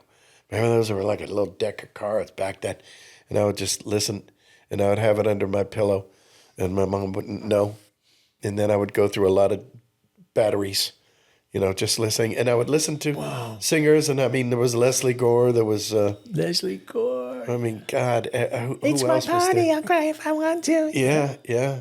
And I just used to listen to all those songs and hum them in my head. And it was probably training and not knowing that I was Not knowing you were doing it. Yeah. But yeah, and then I think I was in my first band. I was like 8th grade, something like that. 6th, 7th grade. See, I would audition and sing. Never get it. I mean, I would study so hard. I learned a song in French to audition for a play that you had to sing in French. And I learned from a gal who was French, and she'd work with me and work with me and work with me. And I thought it was okay. And it wasn't. Yeah, I thought it was okay. I do other stuff. And every time I thought I'd sing, and finally, I think it was 6 Feet Under, the series 6 Feet Under. They had me come in and audition for the director. Oh. And I auditioned. I had long hair and a beard and everything. And he said to me, you have to sing a song. And I said, what song? 6 Feet He said, Under. just find anything. So I said, okay. And I used to remember, what do you get when you fall in love? You get a little, and I sang the first couple of phrases of that. He said, okay, thank you very much. I said, well, that's another thing I died with. And I left. And the agent called and said, you got it. I said, and now I'm going to have to sing on camera? Are you serious? I was so comfortable in the room, I didn't care because I knew I wouldn't get it. Yeah, so you knew you weren't going to get it. And so what they did was, I said, and not only that, there was music, and so they gave me a little thing that I put in my ear, and I had a chorus behind me. And when they started to play, I said, hit the key. I linked to the guy, I said, hit the key. Yeah, that's what they do. So he went, Yes. okay. We are the, and then I would sing, and they go, okay, that was good, Mike. Let's try it again. I said, okay, that was okay. No, we had some problems with the sound. I said, okay, this little thing, I could hear them in my ear, and I hear them go, and I know exactly where to go. And you knew where you'd be. Yeah, that's right. But other than that, I would have been dead. Without that little sucker in my ear, I would have been dead. Yeah, well, that's a standard, though. I mean, they always do that. They'll give you the note. Yeah. Like your note, like right before they record, they'll go, boom, and then come in. What do you get when Oh shoot! Really? Yeah. Oh my God! Yeah, they do that. Because I got to tell you that really it helps. It must, but once I get past that, I could start out with that, but I don't know if I would end with that. Yeah. Because don't forget doing Oliver Twist and the Artful Dodger for Hanna-Barbera, and they gave me Artful Dodger, and I had to sing. And I said, well, wow. Okay, but I don't really sing. Jack Wilde? Yeah, it was one of those things. I had to do that. But what's his name from the Monkees who used to sing? Oh, Davy Jones or Vicky Dolenz? Davy Jones auditioned for it, did it off Broadway. Yes. And they gave it to me.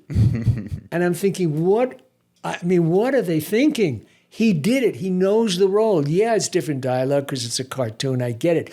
But he gets to sing, and he sings. I don't sing. I said, yes, I did a good thought English dialect, but he already has an English dialect. Yeah. They still, for whatever reason, and wherever the gods were, they said, nah, let's give it to Michael. Let's give him, because it was a starter for me. Hanna-Barbera, that was a starter for me. That's what started me down that whole Hanna-Barbera career. Yeah. Wow, that was a good road. That. And now I watch it, and I cringe. Literally, I clench, because it's so bad.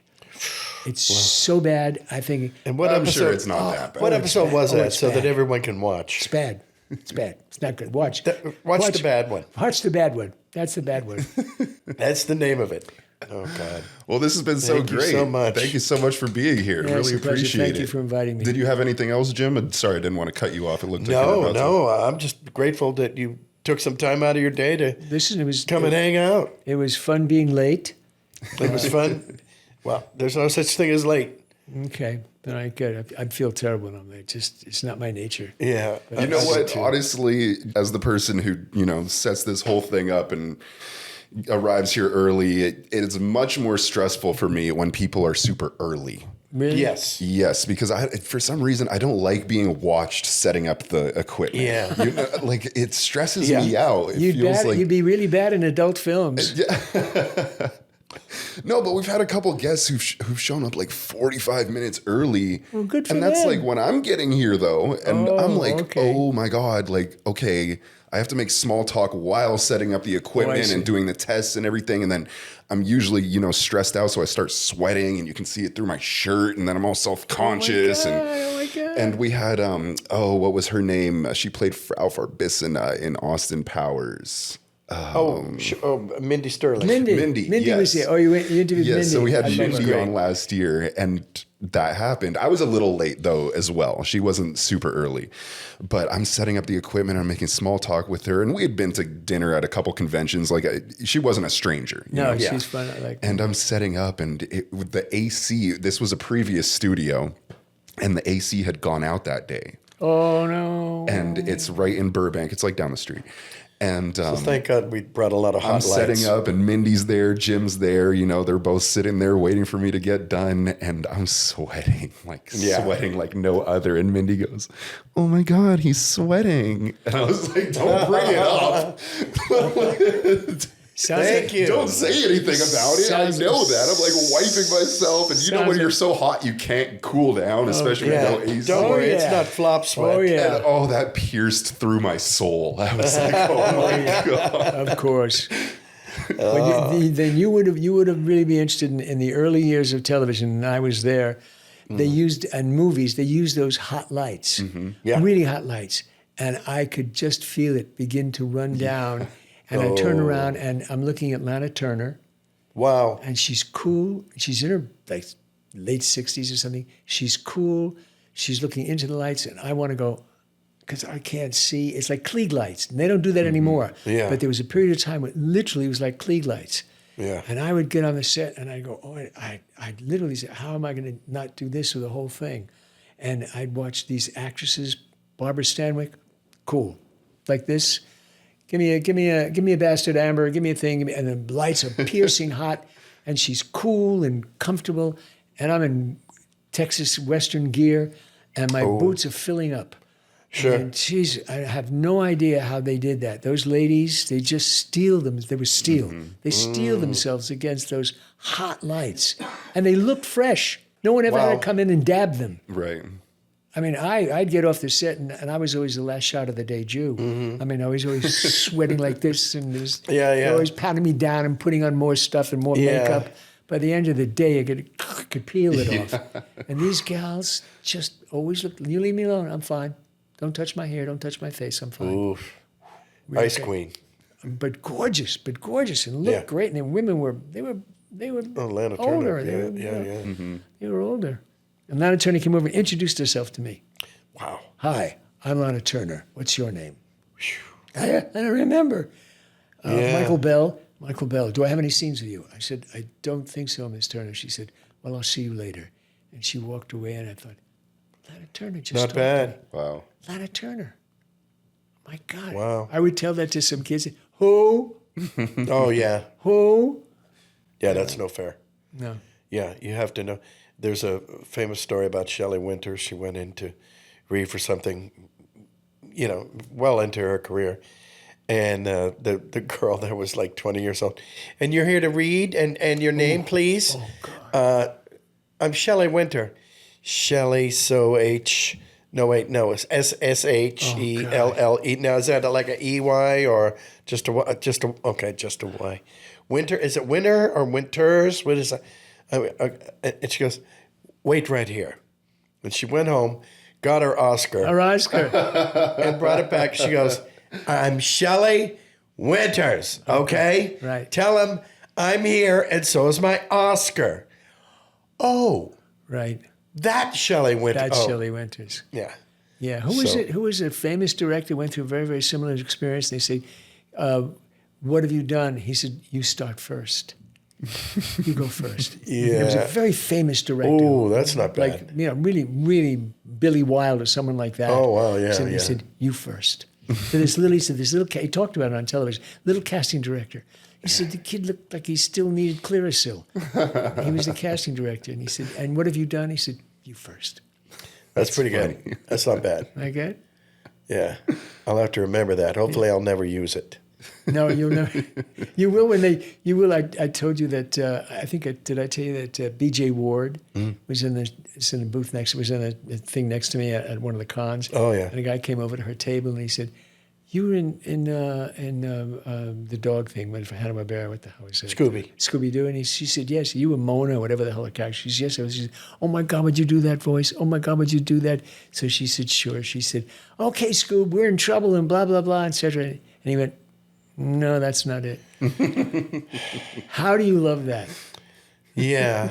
Yeah. How do you? I mean, you don't have that problem because you know your voices. Yeah. But to say no, that's not. My friend Marsha Wallace, the late Marsha Wallace, rest her soul. Sure. Knock wood. Bless her, yeah. And someone stopped her once and she said, "You know, I didn't think you were that funny when I saw you in this last Bob Newhart show." Thanks. And Marsha says, "Where do you see critique me on my forehead?"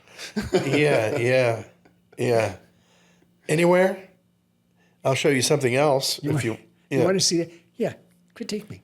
I don't care. Yeah, a little person who. You see that little. Now go back and watch your TV. Go back and work at Arby's and Yeah, and enjoy. enjoy. We have the meats. Enjoy Wheel of Fortune. Isn't that funny? I mean, we do that. It's you know, I did talk to a really wonderful actress who was nominated for Academy Award. I won't mention names. Who's an old friend, been around for years. Meryl something? No. Okay, along that line at her period in her life. Oh, okay. And recently comes out, but she's old at this point. And I wanted to get her work. So I said, my agent would be glad to take you on if you want to do a con. She says, I don't know, I don't do that, sweetheart. I said, yeah, but you've told me you're living in New York. You've got 2 roommates in New York. Yeah, and you get invited to stuff because you are who you are and people want to get your autograph. You may not have to go to the event if you don't want to. She said, I would never do that, not for $1 million years. $1 million. And I said to her, yeah, I understand, okay. I would never put myself in that position. I said, okay, what you can do is sign the autographs at home. You have all your pictures, et cetera. And she says, wouldn't do that. That's embarrassing. And I thought, I said, there's a lot of people. And I'm telling her that I do it. Yeah. And I tell her the kind of money that a name can get. And I said, I do okay on lines, but I don't do what he does. I don't do what Frank Welker does. Mm-hmm. I don't do what Mark Hamill does. Right. But those guys, I said, they can walk away with $20,000, $30,000, $40,000 for a weekend, or $50,000. You could do that. You're that big a name. You were in a big major motion. You had been in a number of motion pictures, but the major motion picture. Nominated for, I think you even got I don't even know if she got the Academy Award, but she was nominated for an Academy Award. Wow. Everybody knows who you are. I wouldn't do it. I wouldn't embarrass myself. I said, okay, I never talked to her again. Oof. I hung up. I said, okay, no sweat. Wasn't angry. I said, okay, it's embarrassing to me because you're saying that I'm a performing monkey. Yeah. And it pisses me off. So I hung up and took her off my email list. And she calls me all the time for personal reasons, because she's got some agita shit going on back here. And I've always helped her and I've always assisted and I've gone to see her. And, I've seen her when I've gone to New York. I've spent some time with her. That's it. You get to do that to me only once. Yeah. I may have a little Italian in me because it's that kind of thing. It's sure. that little thing, Yeah. There's that. Absolutely. Unbelievable. How dare you? Yeah.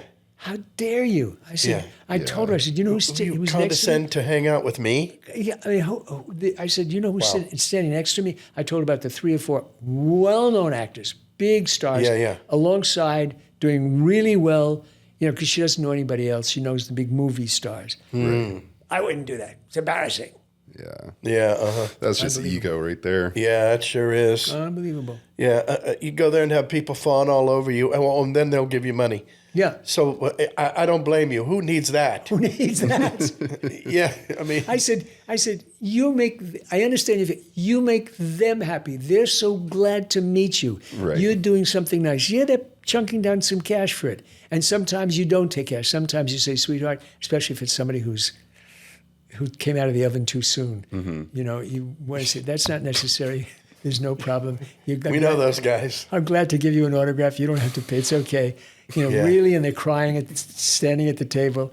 But they that's my feeling. They came out of the oven too soon. But so I'm really glad to help them. I'm really glad to do it because they're very sweet. Yeah, they sure are, yeah. And and I know what it means to them. Half-baked or not. And everybody else. Everybody else is so thrilled to meet you. Yeah. Nope, she wasn't having any of it. Yeah. I mean, I travel with Jim to some of these conventions, like I said. By the way, did you guys know that we're doing the podcast live at Fan Expo this year? Oh, that's true. Check out the beginning and end of the episode to see the dates. But when I travel with Jim sometimes, I'll be sitting by you at your table or whatever, or even just walking through the convention, and I'll have people go, Chris! Yeah, and yeah. I'll look and I'll think it's like how somebody nice I went to is you. school Producer with. Chris, yeah. And hey, and I love the podcast. You do such That's a great great. job, blah, blah, blah. That's and great. it always takes me back because, like the mode I'm in is like, this is like, I love the job, but it's work, Yes. like I'm working right now. Sure. And so I don't even think about like the back end of like when it airs because like pretty much my job for the episode ends when it's edited and we put it out, and then I'm on to the next guest or whatever, Got it.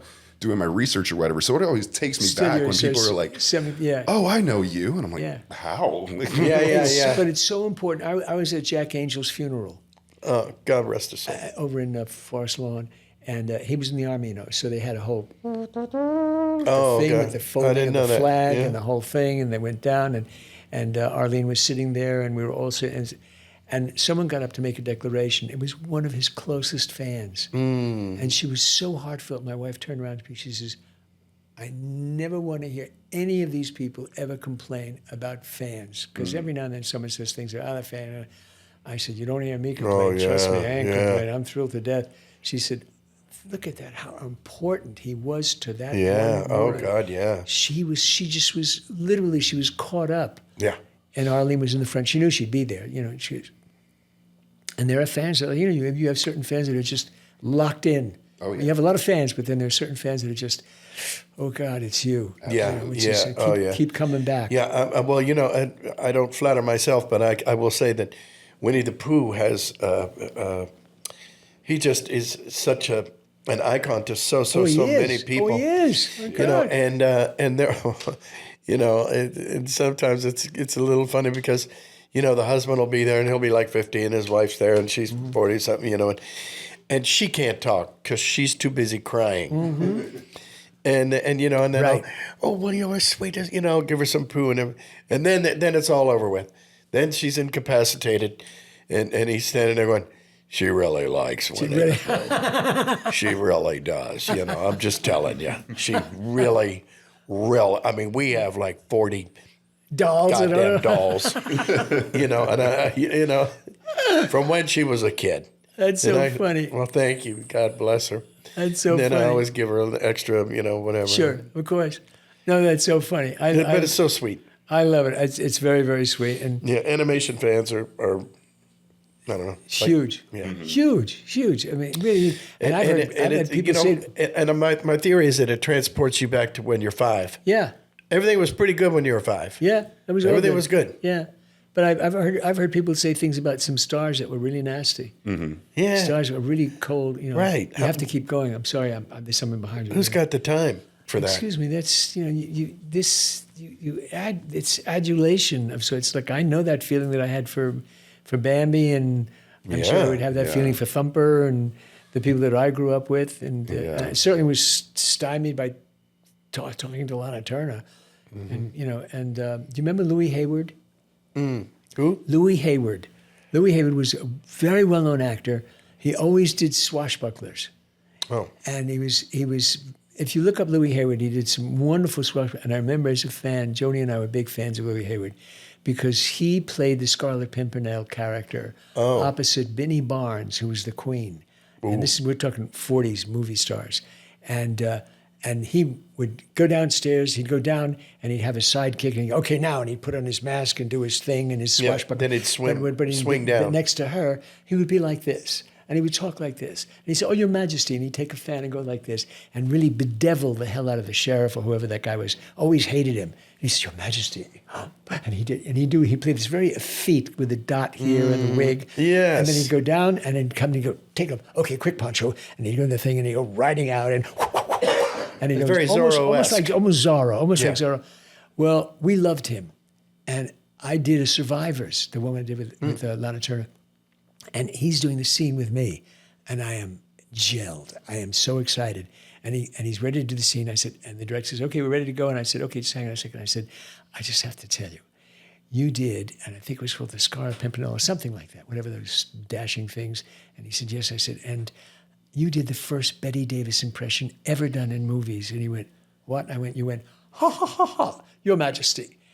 Well, he lost it. He absolutely lost Wow. it. He said, how old are you? You were Wait a minute, you're a kid. I said, I'm in my 30s. He said, and you remembered? I said, he said, that's, oh my God. He just roared. And he, Wow. So now we're doing the scene. He's off camera. I'm sitting there, supposedly in a lobby of a hotel. I'm supposed to mark him because I'm going to kill him. And I have a newspaper, old shot. Camera's here, newspaper, shot over my shoulder. I lower the newspaper, and they watch my eyes follow him. And I watch him as he's going off. And just before he goes at a camera view, he goes. That's great. Jeez. It was such a long shot. was- I didn't dare fall apart. Oh. I just wanted to go, shit. Man. But he went, Oh. That's just great. as he got off camera. Oh my God. I came Oh, over and that's told wonderful. Jody, I said, That's good stuff. Louis Hayward went, ha ha ha ha. Tommy.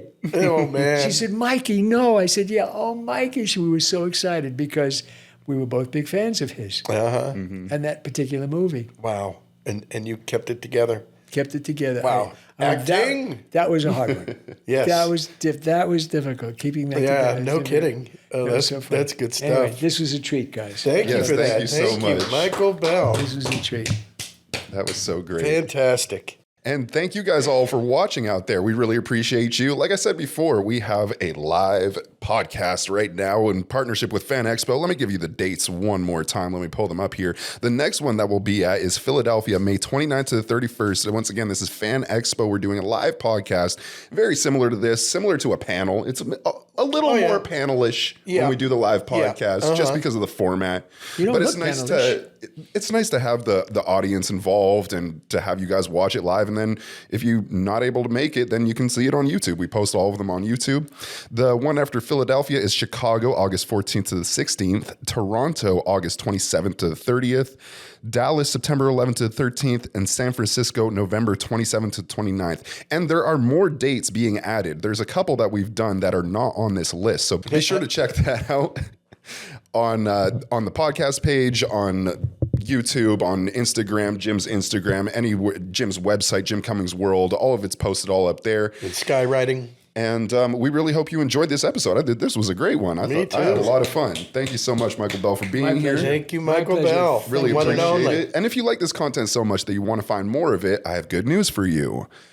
Tuned In with Jim Cummings is on Patreon as well. You can find bonus episodes that are not aired anywhere else. You can find extended little featurettes. We put a little 10, 20 minutes extended episodes on there. We have contests, giveaways, all that good stuff. So check out, no, I can't talk. That's okay. Just check out Tuned In with Jim Cummings on Patreon as well. And with all that said and done, once again, I'm producer Chris, the legend himself, Mr. Jim Cummings, and the other legend himself, Mr. Michael Bell. Thank you again so much for being here, and we will see you all Michael. in the next one. Titty boom. That was cool.